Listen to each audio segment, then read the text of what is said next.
What's up, everybody? My name's Big Cam and welcome back to another movie review. And today we are talking about 2025's Wolfman from director LEIGH WHANNELL, who has done some other movies like Insidious Chapter 3, The Invisible Man, and the movie Upgrade. And this movie, Wolfman from 2025, starred Julia Garner as the wife to Christopher Abbott, who played Blake. And it's really just, Blake, Christopher Abbott, Julia Garner, who plays Charlotte, and their daughter, MATILDA, FIRTH, who plays Ginger. And other than that, it's only got like a grand total of 7 other cast members besides the 3 of them. So you're talking about a 10-person cast for this. Pretty wild that that's like the extent of the cast. I'm sure the crew was pretty extensive between the writers, directors, and all that type of thing. But I actually really enjoy the werewolf movies and the Wolfman movies.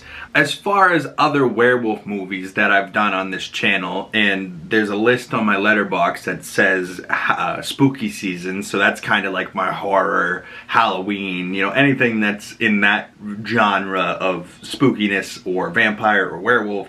And I've done quite a few of the werewolf movies. The Beast Within with Kit Harington wasn't the best Wolfman movie, if you know what I mean. American Werewolf in Paris was decent. Howl from 2015 was pretty good. Wolfman from 2025 was a decent movie. I actually really liked this movie. It was well written. Wolf from 1994 with Jack Nicholson, where he becomes kind of a Wolfman. That was always interesting to me. I was like, that's cool. How did I never see this? Obviously, I wasn't born before 99, so 94, definitely in a movie I wouldn't have been able to see in theaters. But, you can always go back and watch these things because, 1941's The Wolfman is still up there as one of the better wolf movies I've seen.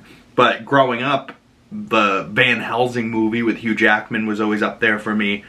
And last year, one of my more favorite ones was The Wolfman from 2010 with Benicio del Toro and Anthony Hopkins. And I actually really liked that one as well. That one was much more of a werewolf. I like the werewolf rather than the Wolfman, you know what I mean? Because, the werewolf is a man that becomes a wolfman, and, he becomes a werewolf where it's terrifying. And the best werewolf I've seen look-wise has still been Van Helsing, Hugh Jackman's Van Helsing, even though it was fully CGI. It just had the most badass where the human flesh rips off and you're just this giant Anubis looking wolf with muscles and claws, almost Venom-ish looking, you know what I mean? But other than that, The American Werewolf in London is still my favorite werewolf film, and that has done the best job to me, and it's from 1981. It still has done the best job of depicting a werewolf transformation from the human, and then they just kept gradually using the prosthetics, and then eventually he's a full goddamn wolf, and you're like, yeah, no, that looks great. I wish they would redo the Werewolf in London type of movies rather than the Wolfman. Although I like this, and this was good. And honestly, the things I liked the most about this was the writing of it, right? You start in it's a kid and his dad, and it's Blake as a young boy.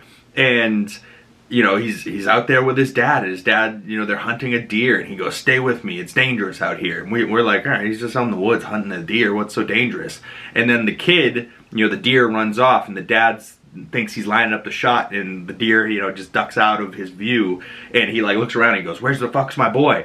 And the boy tiptoed away to look for the deer, and he's looking through his scope, and all of a sudden he sees a friggin' Sasquatch looking, furry man standing there, and you're like, what the hell? And then he looks back and it's gone, and you're like, oh boy, what the hell happened here? And then the dad comes in and he's like, I told you never to run away from me, you gotta stay on my hip, it's dangerous out here, you could die, and then they duck into a deer blind because the dad senses that something's going on, and you just hear the Wolfman outside of the deer blind. He scratches the door, you can see its breath is the heat from its breath, and the heat from its head is rising above, but you don't see it yet.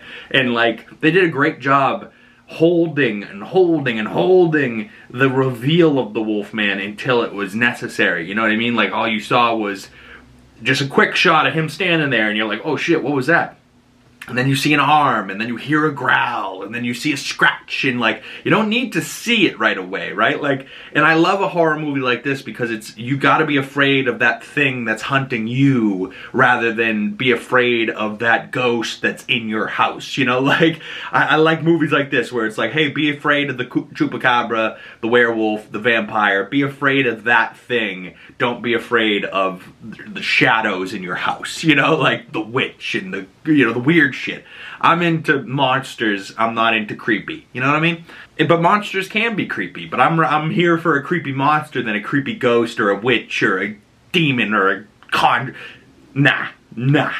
This is what I'm here for. I'm here for monster films. And there's not much else I could say about this film other than, without like spoiling it entirely. And I do want to briefly say for a second though, because we do find out through writing that in like the good storytelling, you know, like the girl at the very beginning of the movie is talking to her father. She's like, I can read minds. And he's like, what am I thinking right now? And then eventually he, you know, can't speak because, you know, he thinks he's speaking, but he can't, you know, make words.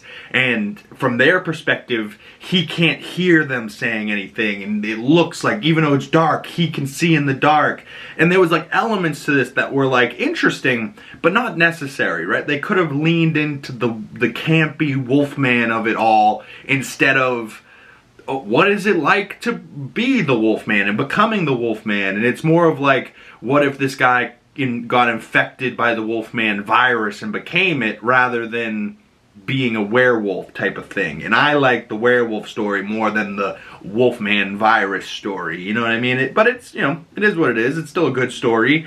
And overall, I gave this movie 3.5 out of 5 stars, about a 7 out of 10. And I'm not mad at it at all. I'm glad I watched it. I think I would have shat myself in theaters watching this, but I'm glad I watched it at home and scared myself a little bit. But, you know, it's like an hour and 40-minute runtime, so it's not too long. It's got a good little pace to it, and it's good writing in my opinion, and it ends solid, right? Like the whole time you're like, oh, I wonder if they'll ever see that, and then they see it at the end and you're like, oh, it's beautiful ending. But it's also kind of like these two girls that didn't look so tough, and it seems they're tougher than they are.